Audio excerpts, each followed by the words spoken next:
Anjeunna pernah lebet daftar hideung sareng ngajieun hariwang pamarentah Hindia Belanda. Salah sahijina kusabab nyali oto dina ngungkapkeun kasus Bendungan Koneng anu tiasa nyalametkeun masyarakat Indonesia tina panipuan ku pengusaha Walanda. Teu tiasa dipungkir yen oto mangrupikeun jalma anu mimiti ngapopulerkeun kecap Indonesia Merdeka. Teras engkena disingket janten merdeka. Kusabab kegigihan oto merjuangkeun hak-hak masyarakatna. Nikah sareng mojang anu namina Sukirah, putri asisten wedana di Banjarnagara, anu umurna langkung 10 tahun ngora sareng gaduh 12 murang kalih. Tanggal 20 Desember 1845 nyaeta dinten anjeunna nekat, janten dinten pupusna. Oto akibat korban Laskar Hideung di Pantai Mauk, Tangerang. Sareng awakna henteu kantos dipendakan nepi ka ayeuna.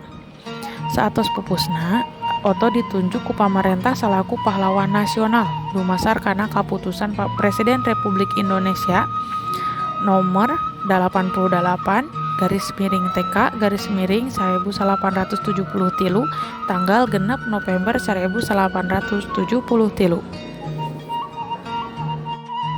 Sijalak harupat mangrupikeun stadion olahraga anu aya di Desa Kopo sareng Cibodas, Kacamatan Soreang, Kabupaten Bandung. Henteu seueur jalma nu terang yen nami sijalak harupat teh dicandak tina pahlawan pituin ti bumi Sunda Oto Iskandardinata. Wani ngalawan panjajah ngajadikeun anjeunna gaduh julukan Jalak Harupat. Anjeunna lahir tanggal 31 Maret 1887 di Bojongsoang, Kabupaten Bandung. Bapana Oto mangrupikeun turunan bangsawan Sunda anu namina Nata Atmaja.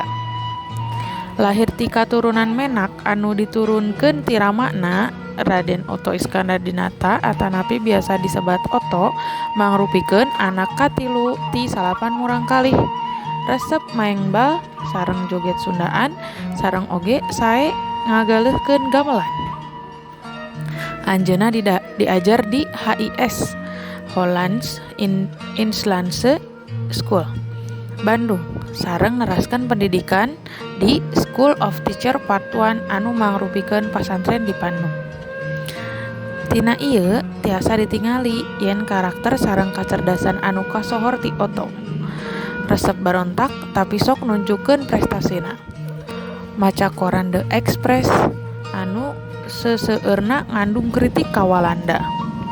Nimbulkeun sikep pemberontakan Oto pikeun merjuangkeun hak-hak bangsana sorangan. Saatos lulus ti sakola guru, Oto ngabaktikeun dirina salaku guru. Anu janten impian Oto ti saprak budak. Ku cara eta, Oto tiasa ngajantenkeun bangsana mangrupikeun bangsa anu berpengetahuan sareng tiasa ngalestarikeun tanah airna kalayan sae.